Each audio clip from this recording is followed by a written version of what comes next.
On the first day I lived with my mother-in-law, she laid down a rule I was only allowed to eat after the rest of the family had finished. I smiled and agreed. The next day, I didn't cook a single thing and delivered a line that left her completely stunned. On our wedding night, while the lingering warmth of our vows still filled the air, my mother-in-law Eleanor coldly tossed a bizarre set of family rules onto our bed. According to her, a daughter-in-law in this house had to know her lowly place. When dinner was served, I was to stand and watch the superiors eat clear the table, and only then was I allowed to eat whatever was left. My husband Paul lowered his head submissively. Eleanor waited triumphantly for the first muffled sobs of a broken daughter-in-law, but they were wrong. I didn't cry. I smiled and agreed immediately. And the very next morning, the prestigious Sterling family was horrified to discover that when a corporate chief financial officer uses absolute malicious compliance to strike back, the price they pay isn't just a few rumbling stomachs. It's the collapse of an entire outdated authoritarian empire. The applause had barely faded, and the scent of expensive floral arrangements still lingered in the historic antebellum estate, located south of Broad in Charleston, South Carolina. I, Lily, a woman accustomed to the dry, hard numbers of corporate finance, had just officially stepped into the Sterling household as Paul's wife. The wedding had been a lavish affair, with guests constantly praising Paul for choosing a wife who was not only beautiful but brilliant and capable. Deep down, however, I knew that living with an old-money Southern family steeped in layers of rigid tradition and social hierarchy would never be a bed of roses. Our bridal suite was elegantly decorated with a plush king-size bed and monogrammed silk pillows. Paul took my hand. His eyes showed the exhaustion of a long day of hosting, but they were still full of affection. He told me that from now on this was our home, and he would always protect and love me. But before the warmth of his touch could fully settle, a sharp knock echoed through the room. The door opened, and Eleanor, my mother-in-law, walked in. She was still wearing the elegant navy blue silk gown from the reception, her makeup flawless, but her sharp eyes couldn't hide a strict, almost oppressive glare. In her hands she carried not a wedding gift, but a worn, leather-bound journal. Eleanor casually sat down on the velvet chair next to the vanity, gesturing for us to sit as well. Her voice was low and firm. Every word felt like a nail being hammered into a board. You two are officially married now. The Sterling family has always valued decorum and a clear hierarchy. Lily dear, you are a daughter-in-law here now. Even though you are family, you need to understand our ways. This journal contains the protocols that generations of Sterling women have had to memorize. I glanced at Paul and saw him slightly bow his head, looking resigned. I smiled faintly, maintaining the most respectful attitude I could muster, and replied, "Of course, Eleanor. I'm new to the family, and still have much to learn. Please guide me so I can fulfill my duties." Eleanor turned the yellowed pages, reading in a steady, authoritative tone. There were rules about posture, how to polish the family silver, and how to address guests at the door.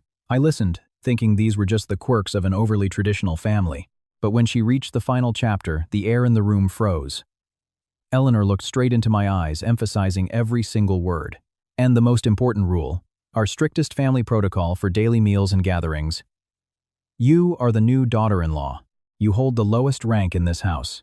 Therefore, you are absolutely forbidden from sitting at the main table while your superiors are dining. You must wait until your husband and I finish eating, clean the table spotlessly, and only then are you permitted to eat whatever is left in the kitchen. This is to forge patience and respect for your elders. Paul jumped.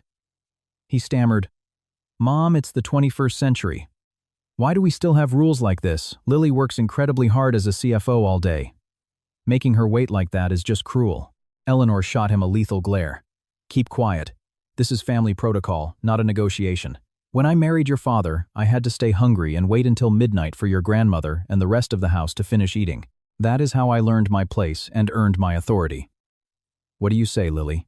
I looked at the journal, then at my mother-in-law's triumphant face. As a CFO, I was used to handling the most twisted financial loopholes, and I instantly recognized this as a sheer power play. If I cried or rebelled right now, I would be branded a disrespectful, hysterical daughter-in-law, giving her the perfect excuse to oppress me for years. But if I agreed, I would forge my own weapon. I took a deep breath, my face unnaturally calm, and gave a slight nod. "You are absolutely right, Eleanor. I understand you want what's best for me, to teach me the patience and grace of a true Sterling woman. I will follow your family protocols, absolutely. Starting tomorrow, I will do exactly as you've instructed." Eleanor looked slightly taken aback by my quick submission. She cleared her throat, closed the journal, and stood up. Good that you understand. Get some rest. Breakfast is at 6:00 a.m. sharp. Don't forget.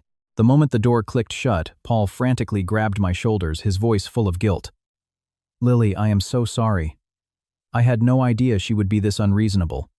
Let me talk to her tomorrow. I won't let you be treated like a second-class citizen. I patted my husband's hand, a bright, calculating spark in my eyes. Don't worry about it, honey. I have my own methods. I'm an accountant, remember, I know how to balance the books, and that includes power and benefits. Let her have her rules. You're going to see just how fascinating this protocol can be. On our first night as a married couple lying in Paul's arms, my mind was already drafting a comprehensive business plan. A plan where I would take the very chains my mother-in-law had just thrown around my neck and use them to back her into an inescapable corner. Tomorrow morning would mark the beginning of a new campaign, where the razor-sharp logic of a modern corporate executive would clash with outdated prejudices, using the most devastatingly polite attitude imaginable. At exactly 5:30 a.m., my alarm went off. I felt the cool morning breeze of the Charleston Harbor slipping through the window. Out of habit, I got dressed in a sharp, tailored pantsuit and applied my makeup flawlessly. Instead of rushing down to the kitchen to bang pots and pans like an obedient new wife, I sat leisurely at the vanity, spritzing a touch of expensive perfume. At 6:00 a.m. sharp, I walked down to the formal dining room. Eleanor was already seated at the mahogany table, looking visibly impatient. Paul was up too clumsily trying to operate the espresso machine. Seeing me, he called out with relief, "Lily, there you are. Could you whip up some breakfast? Mom is waiting." Eleanor cleared her throat, looked at the grandfather clock, and then glared at me. "The new daughter-in-law is finally downstairs. Go to the kitchen and make some eggs and bacon quickly. We have to eat so you can get to work." I stopped at the bottom of the staircase, offering a dazzling smile, but my feet didn't move an inch toward the kitchen. I crossed my arms, my voice sweet but crystal clear. "Oh, Eleanor, I remember your teachings from last night perfectly. You said I am of the lowest rank and I must not touch the dining table or the food while the superiors haven't finished their meal. I thought about it carefully. If I go into the kitchen, cook and plate the food, I might accidentally touch your or Paul's portions before you've eaten. That would be a massive sign of disrespect. I wouldn't dare defy your protocol." Eleanor froze the silver spoon in her hand, trembling slightly. She narrowed her eyes. "So you plan to let your husband and mother-in-law starve?" I replied instantly, smooth as silk. "Of course not, I'm just fulfilling my exact duties.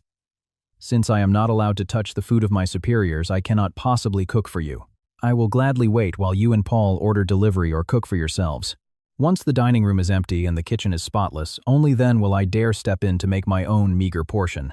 Paul stood there paralyzed, nearly dropping his coffee mug. He looked at me then, at his mother, completely speechless. Eleanor's face turned a deep shade of plum. She slammed her hand on the table. "Are you using that logic to get out of doing household chores? I told you to eat last. I didn't tell you not to cook." I maintained my absolute composure, explaining patiently. "Eleanor, in the rulebook, you read it stated, I cannot sit with the family while the superiors dine. But cooking requires tasting the food to check the seasoning. If I cook, I have to taste it. That means I would be eating before or at the same time as you. I couldn't bear it if the Charleston society ladies found out I was so uneducated that I touched your food before you did." With that, I checked my Cartier watch and casually picked up my designer briefcase. "Well, it's time for my morning commute. Please make yourselves at home. Once you're done eating, just leave the dishes. When I get home tonight, I'll clear them and eat my portion then. Have a wonderful day." I walked out the door, leaving Eleanor in a state of absolute shock. I could hear her heavy, furious breathing behind me and Paul calling my name, but I didn't turn back. Walking down the driveway, I felt a strange sense of liberation. I had no desire to be disrespectful, but I knew that if I didn't draw a hard boundary on day one, I would be sucked into a vortex of unreasonable servitude. At the office, I ordered a premium breakfast delivery, a gourmet avocado toast, smoked salmon, and a hot matcha latte. Sitting in my air-conditioned corner office, I leisurely enjoyed my food, a stark contrast to the vision of cowering in a kitchen corner, eating cold leftovers that Eleanor had planned for me. I knew this was only the beginning. A woman like Eleanor, who had spent her whole life wrapped in illusions of grandeur and authority, wouldn't give up easily. But she forgot one crucial thing: these were her rules, and I was just executing them with mechanical precision. In accounting, one wrong digit ruins the whole balance sheet. And in this household, I wasn't going to step a single millimeter out of line with her ridiculous protocol. By the second day, the historic house south of Broad was consumed by a terrifying silence. Usually in traditional homes, this time of morning would be filled with the clatter of pans and the smell of frying bacon. Today, the Sterling kitchen was as cold as a tomb. I woke up on time, going through my multi-step skincare routine at my own pace. Looking in the mirror, my face was radiant without a hint of stress. When I went downstairs, Eleanor was sitting on the living room sofa gripping a copy of the Wall Street Journal, but her eyes were glaring daggers at the kitchen. Paul sat next to her looking anxious, constantly glancing toward the stairs. Seeing me, Eleanor couldn't contain her frustration. Her voice dripped with sarcasm. "Well, Lily, are you planning to let this house starve again today? I let it slide yesterday because I figured you were tired from the wedding. But are you seriously going to keep up this act of being too lowly to touch the plates?" I walked over calmly and gave her a polite, deferential nod. "Good morning, Eleanor. I assure you it's no act. I am strictly following my duties. Last night I stayed up reading the leather-bound journal you gave me. On page 12, it clearly states that a daughter-in-law must maintain the absolute purity of the elder's meals. I realized that since I just woke up and haven't spiritually cleansed myself, if I touch the pots and pans, I'd be defiling your food.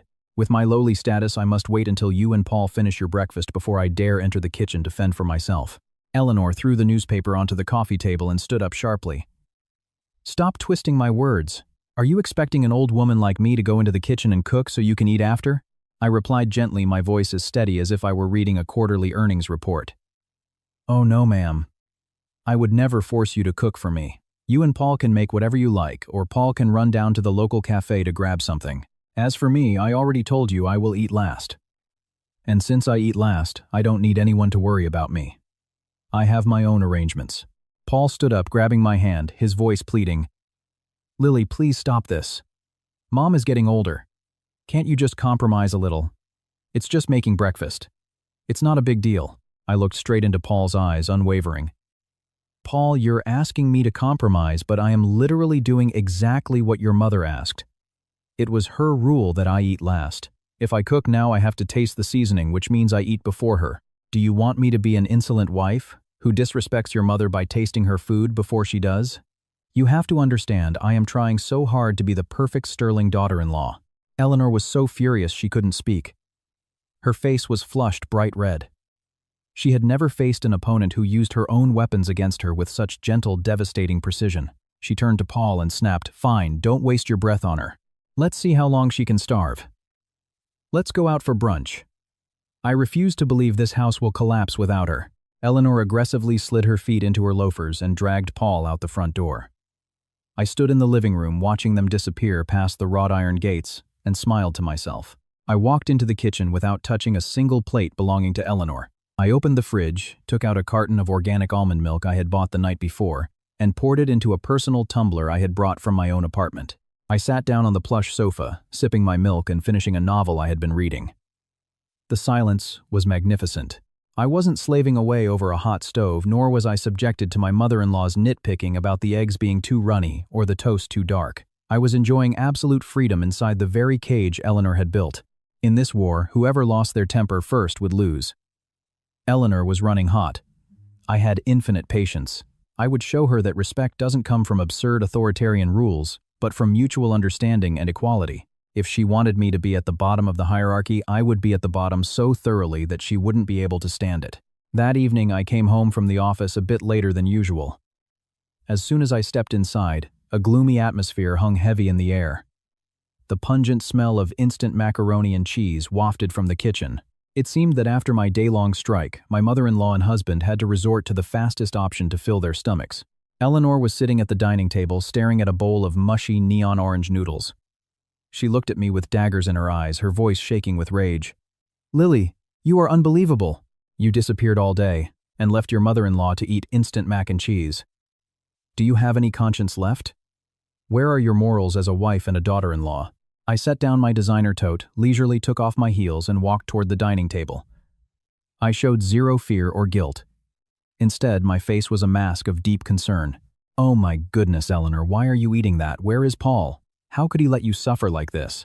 I assumed he would have taken you to a nice restaurant or ordered something exquisite for you." Eleanor slammed her hand on the table. "Don't you blame Paul? He worked late, and I was too exhausted to go anywhere. You are the daughter-in-law. It is your responsibility to manage the meals." All this nonsense about not touching the superior's plates is just an excuse for you to be lazy and torture this old woman, isn't it? I let out a soft sigh and sat down on the chair opposite her, making sure to keep a regulation distance from her meal, of course. I looked her in the eye, my voice dropping into a sincere, emotional tone. Eleanor, it breaks my heart that you would say that. I'm not lazy at all. I work incredibly hard at the firm all day. But I have engraved your teachings into my heart. The lowest-ranking member must not touch the dining table until the superiors have finished. If I cooked and accidentally touched your food before you ate, I'd be committing a grave sin of disrespect. You said I had to wait until you finished, and the table was cleared before I could eat. So, have you finished? Because once you're done and the table is wiped completely clean, only then will I dare step into the kitchen to prepare my portion. Eleanor choked on her words. She wanted to yell at me again, but realized she was trapped in the logical snare of her own making. She stammered, "Well, you can just cook. I never forbade you from cooking for me." I shook my head, my expression resolute. "I can't, Eleanor. I have to do things properly. If I cook for you, I have to handle the ingredients, taste them, and prepare them. That means participating in the superior's meal before I am legally allowed to, according to your rules. If I did that later on, you might accuse me of being an uncultured girl who dared to put herself on the same level as you in the kitchen. I wouldn't know where to hide my face. I'd rather starve. I'd rather you call me lazy than be known as an uneducated daughter-in-law who disrespects the Sterling family traditions." My words hit Eleanor like a bucket of ice water. She sat paralyzed for several seconds, her mouth open, but no sound came out. Her own lectures about the duties of a daughter-in-law had been twisted into an impenetrable barrier, preventing her from getting any service from me. Right at that moment, Paul walked in. Seeing the tension, he quickly intervened. "Okay, Mom, Lily, let's just calm down. Everyone take a breath. I'll go pick up some takeout for the whole family." I smiled at my husband. "Just get enough for you and Eleanor. I already ordered a separate meal for myself. It should be delivered shortly. I will sit in the corner of the kitchen to eat it after you and your mother finish." Just like the protocol dictates, I wouldn't dare interrupt the superior's elegant dining experience. With that, I stood up and walked upstairs, leaving Eleanor sitting there with her cold mac and cheese and the bitter taste of defeat slowly setting in. I knew she wouldn't sleep that night. She was beginning to realize that the absolute power she prided herself on was turning into a shackle that was destroying her own comfortable life. And I, her obedient daughter-in-law, held the key but absolutely refused to unlock it because I was too busy following the rules. By the third morning, things hadn't improved for Eleanor. After a night of overthinking, she likely convinced herself that if she just held her ground, I would eventually cave. She woke up incredibly early, intentionally making loud, clanging noises in the kitchen, hoping I would panic or feel guilty enough to rush down and apologize. I remained as immovable as a mountain. I woke up at 6:00 a.m., and spent even more time on my makeup, looking more glamorous than ever. When I descended the stairs, I found Eleanor sitting at the dining table with a box of stale store-bought pastries from the local gas station. Paul sat next to her, looking absolutely miserable, poking at a dry muffin with his fork. Seeing me, Eleanor lifted her chin defensively. "Look at this. Look at what this house has become. Mother-in-law and daughter-in-law going their separate ways. No proper meals. Are you happy now?" I rushed over, feigning absolute panic. "Oh no, Eleanor, why are you eating gas station food? Paul, why didn't you wake up early to make your mother some oatmeal? Her stomach can't handle processed junk like this." Paul sighed heavily. "You know I don't know how to cook, Lily." And Mom refused to go near the stove. I cut him off, my voice dripping with apologies but sharp as a razor. "Eleanor, I am so sorry. I wanted to cook for you so badly, but I was terrified. I am terrified of that rule book. You said I am the lowest, that I must eat last. I thought about it all night. If I make a pot of soup and you eat first and I eat later, the broth goes down, the meat isn't as fresh. It means I'm either eating your leftovers or I'm forcing you to share a pot with me. I realized that is incredibly disrespectful. So to preserve your absolute dignity, I have decided I will never share pots, pans, or dishes with you again." Eleanor slammed the table. "Drop the sarcastic tone. Are you trying to tear this family apart with these ridiculous technicalities?" I looked at her, my eyes suddenly overwhelmingly sincere. "I'm not being sarcastic at all. I am speaking from the bottom of my heart. You wanted me to know my place. I know it now. My place is to never taint your dining experience, so I will execute this flawlessly. From now on, I will provide my own food. You and Paul do whatever you like. That way you will always have a pure, clean dining table unbothered by this lowly daughter-in-law. Just as I finished speaking, the doorbell rang. I went to the door, and a delivery courier handed me a steaming, fragrant bag. I brought it inside and placed it on the kitchen island, safely distanced from Eleanor's table, of course. The rich aroma of garlic butter steak and warm artisanal bread instantly filled the room, completely overpowering the sad smell of the stale pastries. Eleanor stared at my premium delivery bag, then down at her dry muffin. Her face went pale with anger and probably intense jealousy. She realized that while she was using the rules to force me to eat scraps, I was using the same rules to eat significantly better than she was. I leisurely opened my containers, took out my own silver cutlery, and began eating with immense satisfaction right at the kitchen counter. I didn't offer any to her nor to Paul, for the simplest reason I wouldn't dare offer the superiors the food of a subordinate. I wouldn't want to shorten your lifespan, Eleanor. Paul looked at me. His eyes showed utter helplessness, but also a begrudging sliver of respect. As for Eleanor, she sat there, the bite of muffin in her mouth turning to ash. She was starting to understand that her authoritarian grip was being eroded by her daughter-in-law's terrifying obedience. In this battle, I hadn't yelled, I hadn't cursed, I hadn't thrown a single tantrum. I simply utilized what she had handed me, and I knew this was just the first lesson she needed to learn. Respect must be built on love, not archaic dogma. I would continue to be exactly this obedient until she realized that her precious rulebook was the very wall separating her from a truly happy family.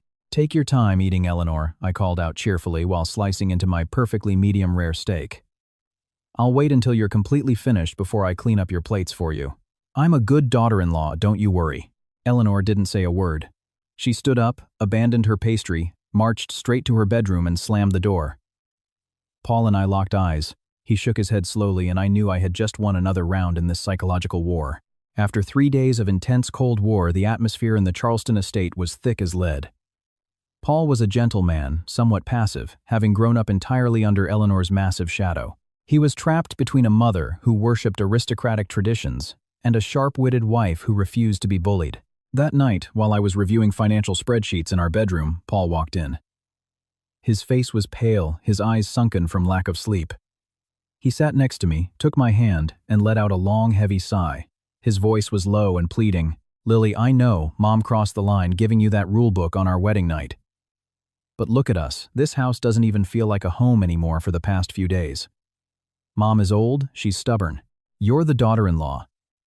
If you just take a step back and compromise, what would it really cost you? I put my documents down and turned to look him dead in the eye. There was no anger in my gaze, only cold, hard clarity. I asked him, "You want me to compromise? Tell me exactly how. Have I talked back to her once? Have I violated a single rule in the book she gave me?" Paul looked flustered. He rubbed his hands together. Well, technically, yes, you're following her words, but you're doing it in such an extreme way. She told you to eat last, but she didn't say you couldn't cook for the family. You could just cook normally, wait for her to eat, and then eat your portion.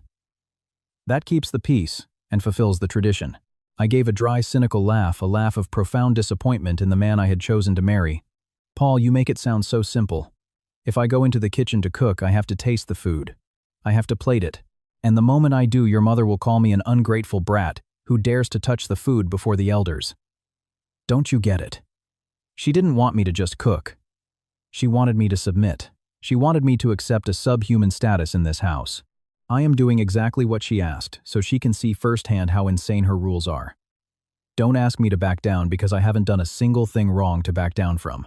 Paul started losing his patience. He stood up and paced the room. But look at her.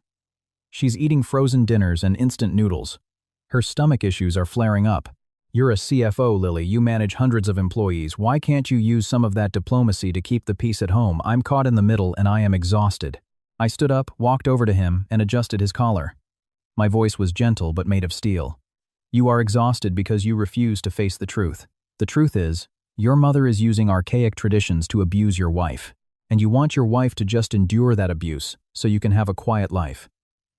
Paul, I married you because I love you. But I did not move in here to be a slave to 19th century ideologies. I am following your mother's laws. Why are you blaming me? If it pains you so much to see her eat poorly, why don't you go into the kitchen and cook her a meal? Or do you also believe that the kitchen is only for women, and lowly women must just swallow their options? Pride. Paul was left utterly speechless. He looked at me like I was a stranger. Perhaps he had never realized that the slender, elegant woman he married possessed logic so sharp and unyielding. He couldn't argue with me because every word I said was based on the very rules Eleanor had written herself.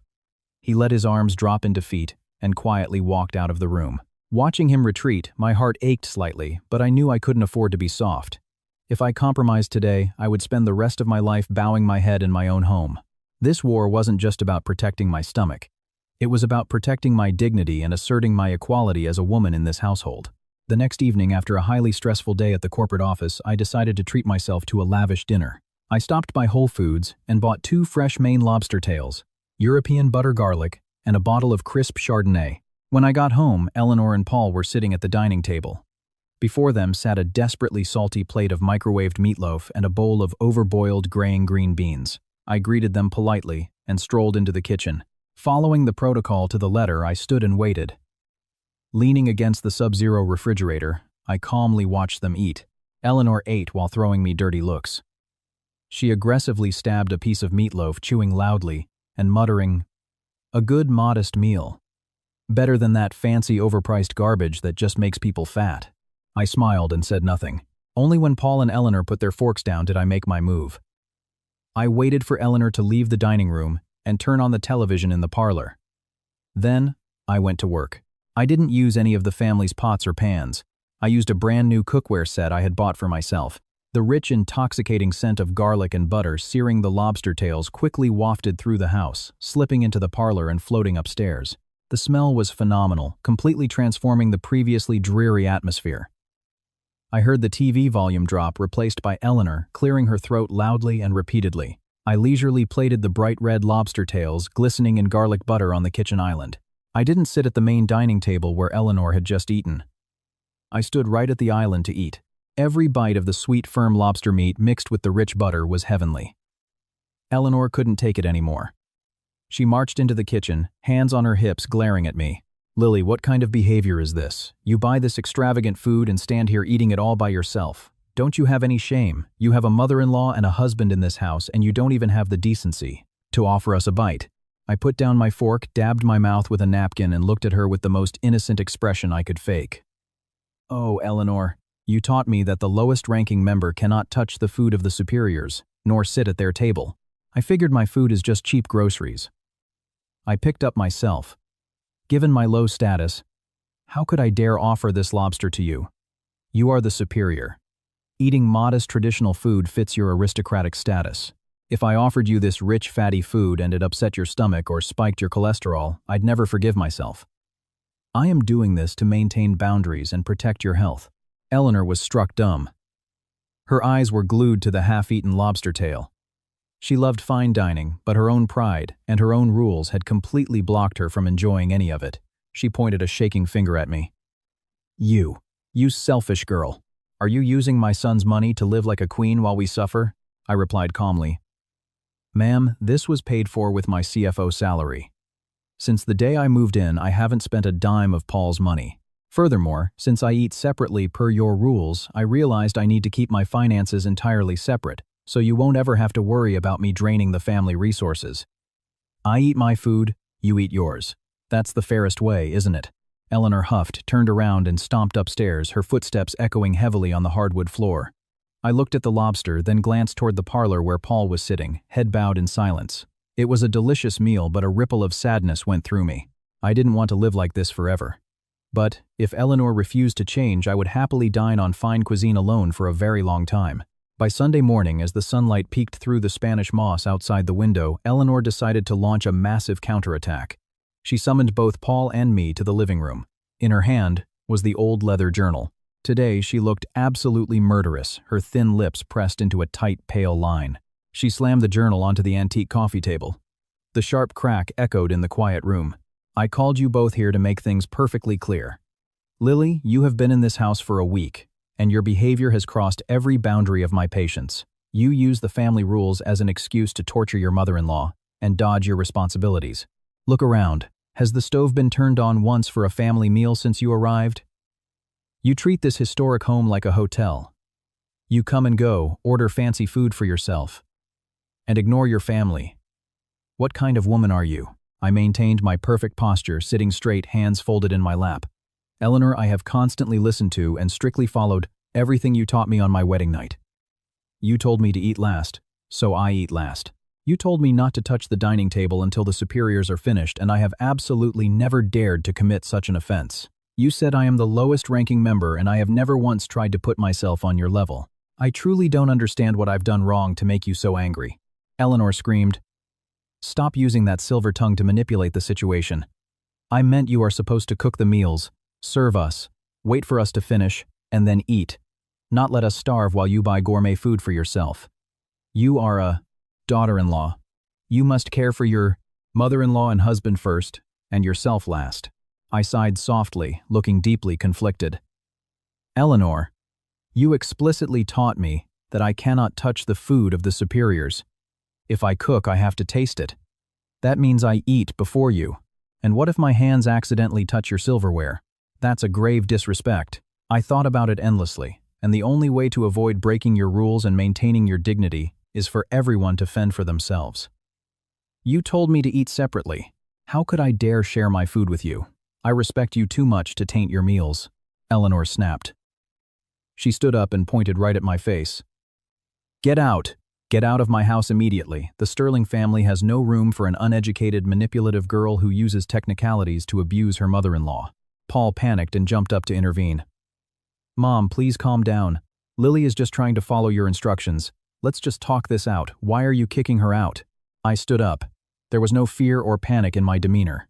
I looked at Eleanor, completely unfazed. If you want me to leave, I will leave immediately. But before I go, I want to ask you one question. Did you create this protocol to build a happy family, or to build a prison for your daughter-in-law? If you wanted an unpaid servant who blindly obeys and accepts humiliation, you picked the wrong woman. But if you want a daughter-in-law who respects her elders but also maintains her own self-worth, you need to rewrite that journal. I'll go pack my bags. I turned my back, my heart feeling incredibly light. I knew I had done nothing wrong. Paul's passivity and Eleanor's authoritarianism had made this house suffocating. If I had to leave to keep my dignity, I was ready. But I also knew for a fact that Eleanor wouldn't let me leave so easily. Because there was a massive financial card she hadn't anticipated yet. As I was packing my clothes into my Rimowa suitcase, Paul ran in. He hugged me from behind, his voice desperate. Lily, please don't go. Mom was just talking out of anger. I'm begging you, stay.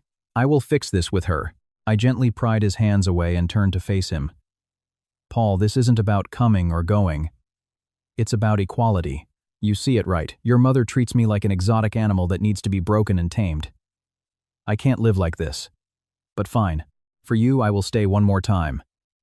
But from this moment on, everything changes. I walked back downstairs. Eleanor was sitting blankly in the living room. I didn't bring my suitcase. Instead, I carried a single sheet of paper. I sat down opposite her. My professional CFO voice took over. Eleanor, after careful consideration, I've realized that living together with such divided rules is incredibly inefficient and costly. Because I eat separately, and am legally barred by your rules from using the shared kitchen to serve you, I am restructuring my financial contributions to this household, effective immediately. Eleanor looked up suspicious. What are you doing? I calmly presented my case. Before the wedding, Paul and I agreed to contribute $2,500 a month to you for the estate's upkeep and groceries. However, since I do not eat the family food, and I am not permitted to share resources with you, paying that amount is mathematically illogical. I have calculated the exact metrics. From now on, I will only pay for the exact percentage of electricity, water, and Wi-Fi that I personally consume. Based on the utility meters, my share is exactly $150 a month. I will keep the rest of my income to feed myself outside. Paul will pay his share, and you will manage your own. It's a perfectly fair, itemized breakdown, completely in line with the separate lifestyle you designed. Eleanor's face drained of color. Her late husband had left her the house, but she had very little liquid income. The estate's massive taxes and upkeep relied entirely on Paul's salary and now my substantial contribution. Losing over $2,000 a month made her physically sick. She stammered, You're calculating things down to the penny. $150. What about my labor? I manage this entire estate. I smiled sweetly. Eleanor, you manage the estate for yourself and Paul. I wouldn't dare trouble you. I buy my own food, wash my own separate dishes, and clean my own room. $150 generously covers my footprint here.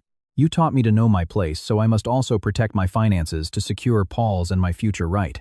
Eleanor glared at Paul, praying her son would intervene. But Paul just looked at his shoes. He knew that if he forced me to pay more, I would walk out the door forever.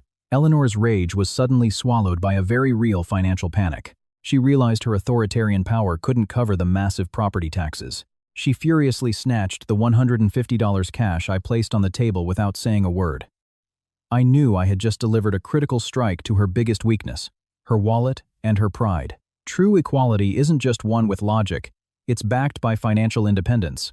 And as a CFO, I never lose on the balance sheets.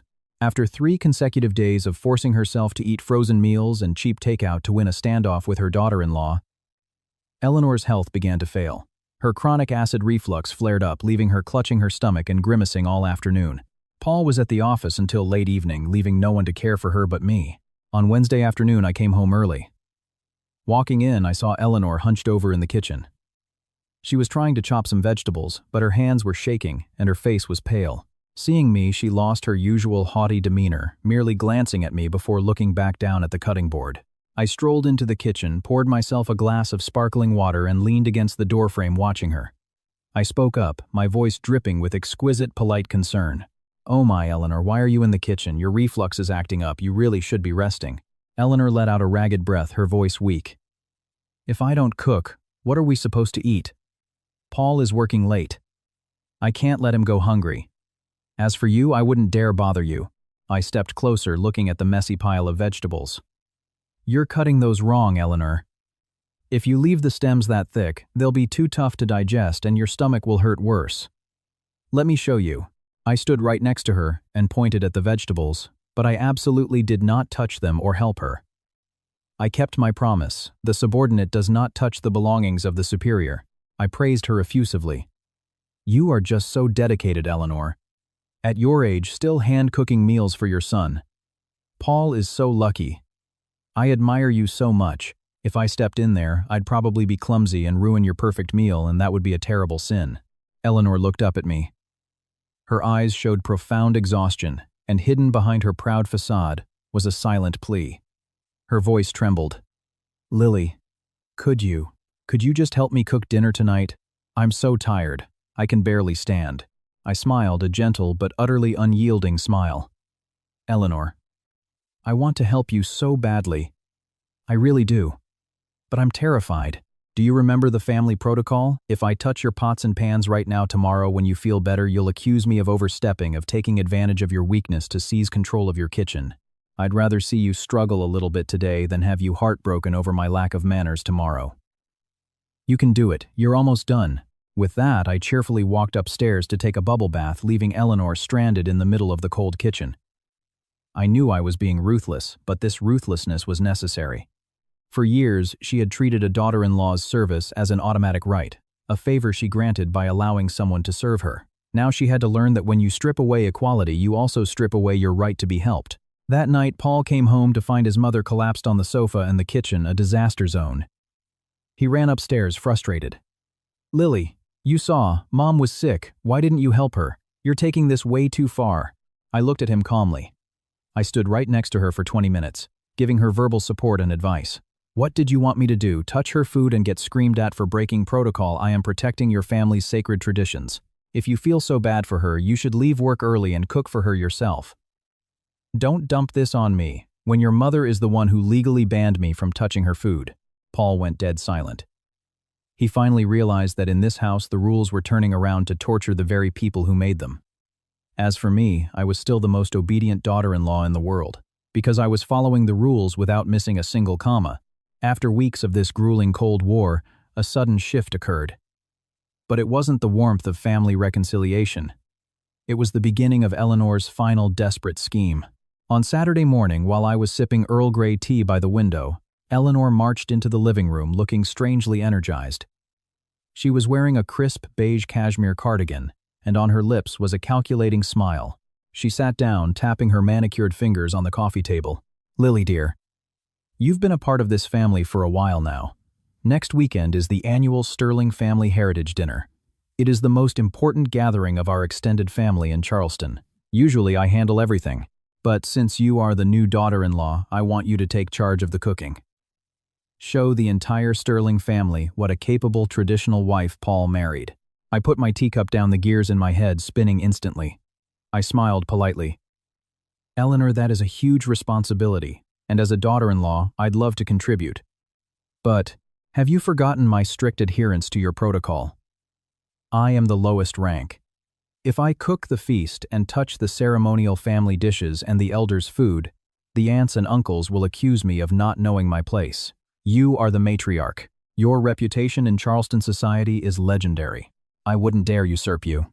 Eleanor waved her hand dismissively, her eyes gleaming with malice. "Don't worry about that. This is a special occasion. I am officially giving you full authority in the kitchen. Go all out. Make a massive southern feast, roasted turkey, glazed ham, all the sides. Make Paul and me proud. You're a CFO.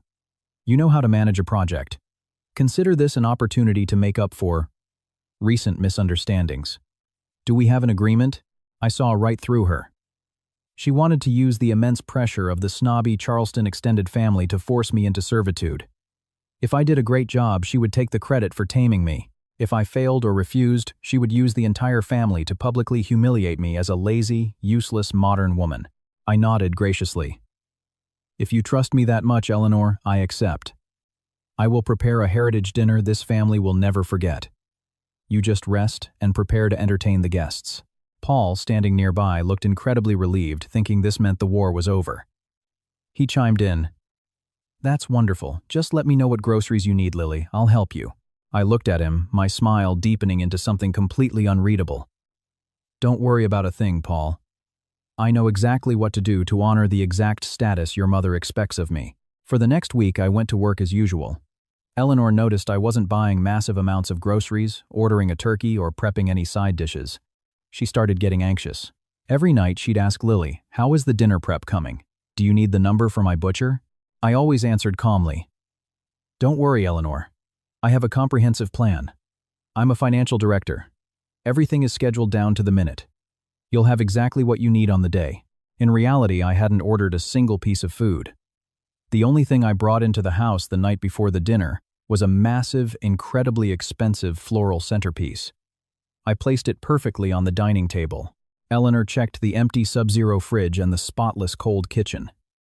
She panicked, running up to my room. "Lily, the dinner is tomorrow afternoon. There is no food in this house.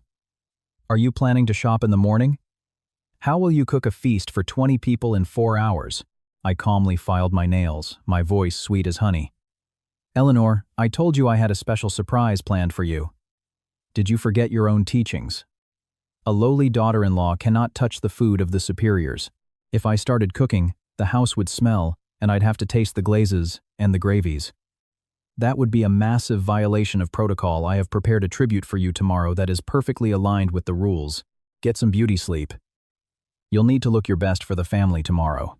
Eleanor left highly suspicious, but trying to convince herself that I must have secretly catered the entire event from a high-end restaurant to be delivered the next day. "You better not embarrass me tomorrow, or I will end you," she hissed before shutting the door. I smiled at the closed door. "The surprise I have for you will be talked about in Charleston for the next 20 years. In a game of rules, the one who enforces them to the letter always wins." And tomorrow she would see just how spectacular her protocol looked in practice.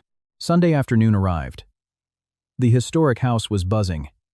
Aunts and uncles from Mount Pleasant, cousins from Kiowa Island, the entire snobby Sterling clan was in attendance. Eleanor wore a stunning violet silk dress, and her signature pearls radiating Southern hospitality. She boasted to everyone, "Oh yes, my new daughter-in-law is so capable."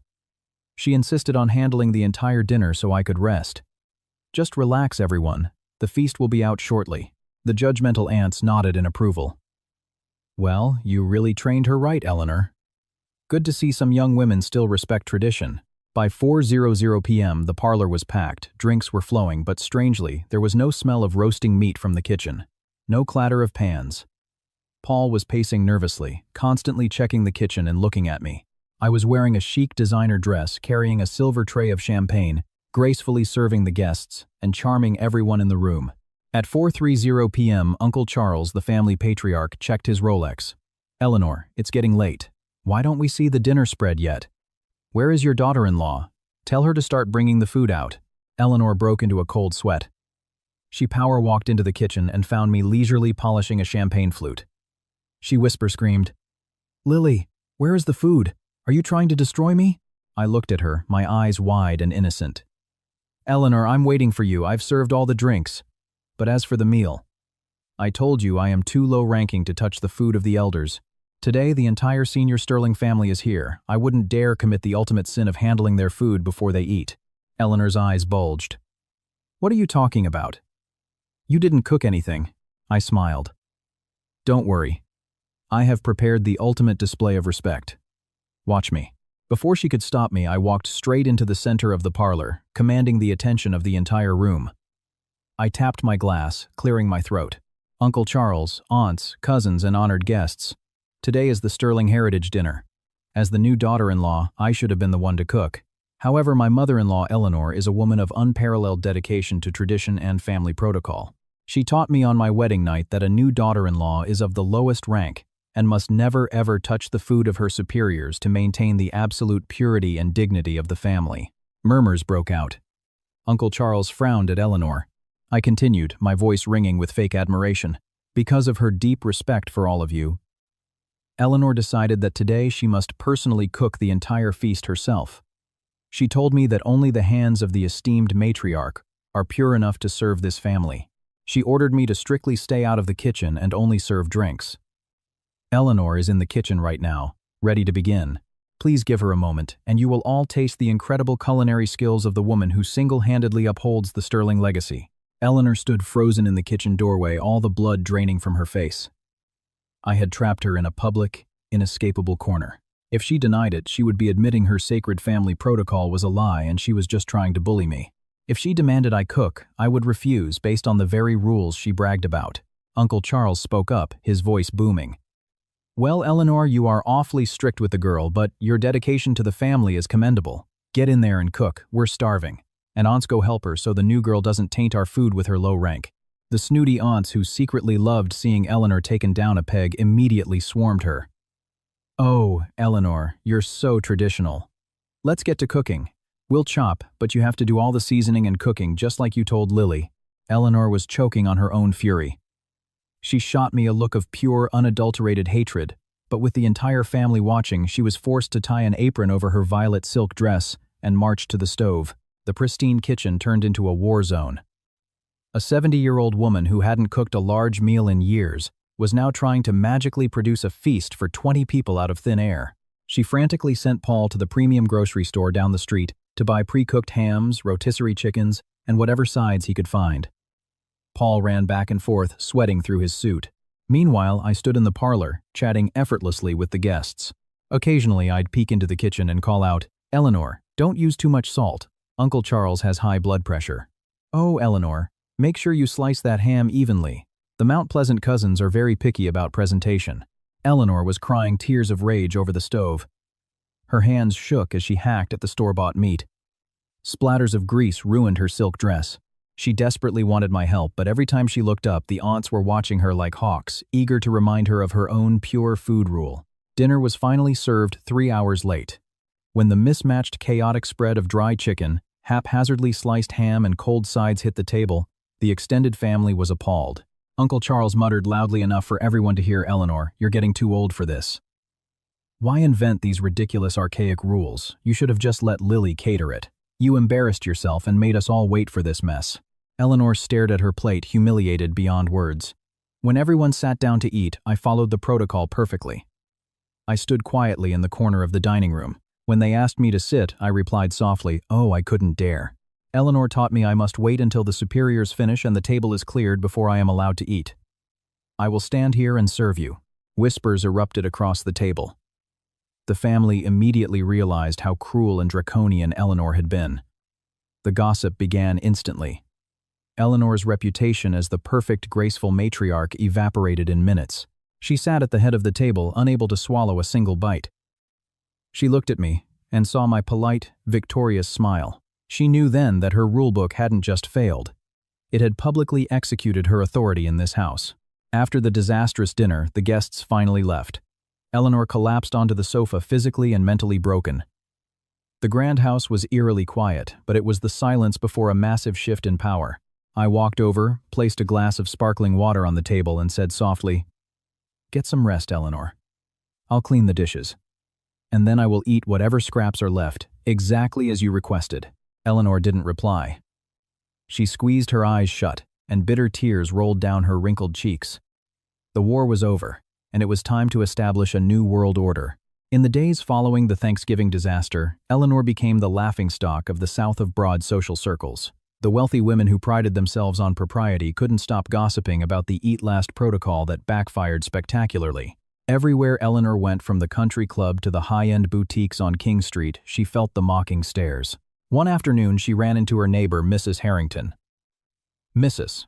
Harrington was sweeping her porch and called out with dripping sarcasm, "Oh, Eleanor, out running errands yourself. Where is your lovely daughter-in-law? Or is she still trapped in the corner waiting for you to finish eating before she can leave the house?" Eleanor turned bright red, clutching her purse. "Lily is at her corporate job. She handles big accounts. I can do my own errands." Mrs. Harrington laughed. "Well, everyone is saying you trained her too well. You told her not to touch the food, and she let you cook for 20 people by yourself. You must be so proud of how obedient she is. It brought tears to your eyes in the kitchen, I heard." Eleanor practically ran back home. She realized that the absolute authority she had spent her life cultivating was now a public joke. Meanwhile, I continued going to work unfazed. I knew the court of public opinion was on my side, but I didn't gloat. My goal was never to destroy my mother-in-law. It was to shatter the absurd, suffocating chains she tried to put on my marriage. I knew that once her illusions of grandeur were stripped away, she would have no choice but to face reality. On Wednesday night, the air in the house was heavy. After another silent, separate dinner, Eleanor slapped her hand on the table. Her voice was raspy. "Paul, Lily, come to the living room. We need to talk." Paul looked at me with exhausted eyes. We sat opposite Eleanor on the vintage sofa. She looked years older. The sharp, aggressive glint in her eyes replaced by sheer exhaustion. She looked at me and spoke with profound bitterness. "You won, Lily. You took my family rules and used them to turn me into a tyrannical monster in front of the whole town. I never imagined a young girl could be so calculating and ruthless." I maintained my calm professional posture.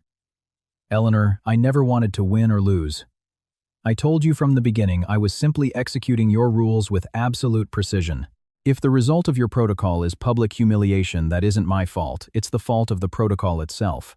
It has no place in the modern world, and it has no basic human empathy." Paul finally found his courage. His voice cracked. "Mom, please. We can't live like this anymore. I come home from work and I'm terrified to walk through the door. You tried to humiliate my wife and it ended up destroying you. I love you both, but I can't survive this toxic environment." Eleanor sighed, looking between her son and me. The loneliness and defeat had finally broken her. Seeing the timing was perfect, I reached into my briefcase and pulled out a freshly printed, legally formatted document. I slid it across the coffee table toward her. "What is this?" she asked, squinting. "This," I said calmly, "is a modern household agreement. I drafted it based on the rights and responsibilities of every adult in this house. If we are going to live under the same roof without hating each other, we need a new operating model. One based on equality and mutual respect, not unconditional servitude." Eleanor picked up the paper, her hands shaking slightly. She began to read the terms I had spent the night perfecting. Paul leaned in to read it too, and a spark of hope lit up his eyes. It was concise, fair, and airtight, the work of a true CFO. I explained the terms as she read. Section 1. The complete abolishment of dietary hierarchy. In this house, everyone is equal. The dining table is a place for family. Whoever gets home first cooks. Whoever gets home late cleans. We sit at the same table, eat the same food at the same time. There are no superiors and subordinates when it comes to a basic human need. Section 2. Financial transparency. Paul and I will contribute a fair fixed percentage to the household account to cover groceries, taxes, and a weekly cleaning service, so you don't have to do heavy labor. But in return, you do not use financial guilt to control our lives. Section 3. Shared labor. I work late during the week, so I will handle evening cleanup. Paul will handle grocery shopping and morning prep. On weekends, I will cook the meals. You will act in an advisory role, sharing your recipes and experience, not barking orders. And finally, privacy. You do not enter our private quarters without knocking and being invited in. In return, we respect your space. Any grievances will be communicated directly and politely, without relying on ancient passive-aggressive rulebooks. I looked straight into Eleanor's eyes. Eleanor, if you sign this agreement, I promise you I will be the most supportive, caring daughter-in-law you could ask for. I will take care of you when you are sick, and Paul and I will make the Sterling name proud through our actual success and happiness. But if you refuse to sign, Paul and I are moving into a luxury condo downtown tomorrow morning. The lease is already drafted. Paul will have to choose between staying here to be served by you in an empty house or coming with his wife to build a free life. Paul grabbed my hand and looked at his mother, pleading, "Mom, please. Just let us be a normal family. Don't make me choose." Seeing the absolute resolve in my eyes and the desperate heartbreak in her sons, the final brick in Eleanor's fortress crumbled.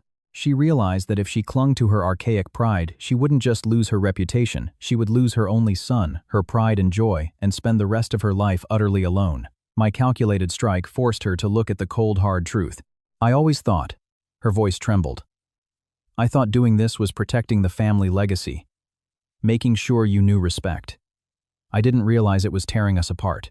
Let the society ladies laugh at me, but if Paul leaves me, I have nothing left. Eleanor picked up the Montblanc pen from the table. She looked at me one last time, searching for confirmation that I would actually treat her well if she surrendered. I gave her a slow, sincere nod, a genuine commitment. She signed her name at the bottom of the document. Her signature was shaky, but final. When the pen lifted, Paul let out a massive breath, looking like a weight had been lifted off his chest. He threw his arms around his mother, tears in his eyes. "Thank you, Mom. You'll see we're going to be so much happier." I stood up, walked over, and gently took Eleanor's hand. It was the first time I had initiated contact without a defensive motive. "Get some sleep, Eleanor. Tomorrow is Sunday. I'll wake up early and make us shrimp and grits. We will eat breakfast together at the same table." Eleanor didn't say anything, but she gently squeezed my hand. Her surrender wasn't a defeat to a bitter enemy. It was a surrender to logic, equality, and family love. That old leather-bound journal was now just a sad relic of the past, making way for a new era of understanding. The next morning, the Charleston sun poured golden light over the historic estate. For the first time in what felt like an eternity, the Sterling kitchen was filled with laughter, conversation, and the rich smell of bacon and simmering grits. I was at the stove and Eleanor came down in a comfortable cashmere set. She didn't sit at the table glaring at me. Instead, she walked up to the counter. "Here, let me stir the grits. If you don't keep them moving, they get clumpy." I smiled and handed her the wooden spoon. "Thank you, Eleanor." I was just about to add the sharp cheddar. Paul walked in, grabbed a cup of coffee, and leaned against the counter, beaming at the sight of the two of us working together. Wow, the two best women in Charleston cooking together. I'm going to need a second plate. At 8:00 a.m. breakfast was served at the main dining table. For the first time, 3 chairs were pulled out together. I guided Eleanor to the head of the table, and Paul and I sat on either side. No one stood. No one waited. No one ate leftovers.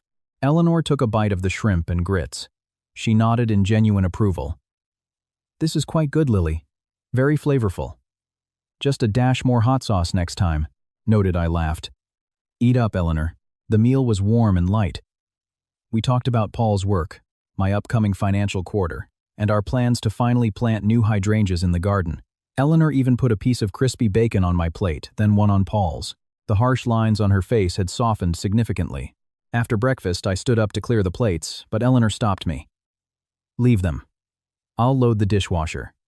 You and Paul go take a walk down by the Battery. You two haven't had a moment to yourselves in weeks. I can handle a few plates." I looked at Paul and he winked at me. We walked out the front door, hand in hand, feeling the crisp, refreshing breeze coming off the harbor. I knew there would still be disagreements in the future. No family is perfect. But from now on, we had a solid foundation built on equality and respect. My war didn't end in punishment. It ended in healing. I had used cold logic to protect myself, but ultimately, I used my heart to save the family. The historic house south of Broad was no longer a prison of aristocratic traditions. It was finally a home where everyone had an equal seat at the table. As a CFO, I had to say it was the most successful balance sheet I had ever reconciled. The perfect balance between personal dignity and family harmony. To everyone reading this story about the sharp-witted Sterling daughter-in-law, perhaps we can all agree that respect in a family doesn't come from strict authoritarian rules, but from mutual empathy. The greatest lesson here is equality. When we use power to oppress, we inadvertently build walls between ourselves and the people we love most. At the same time, the wisdom of a modern woman isn't found in screaming matches, but in using intellect and unwavering boundaries to protect her dignity. Let us remember that a family meal is only truly delicious when everyone has a seat at the table. Family is a place for love and grace, not a place to rank who is superior and who is subordinate.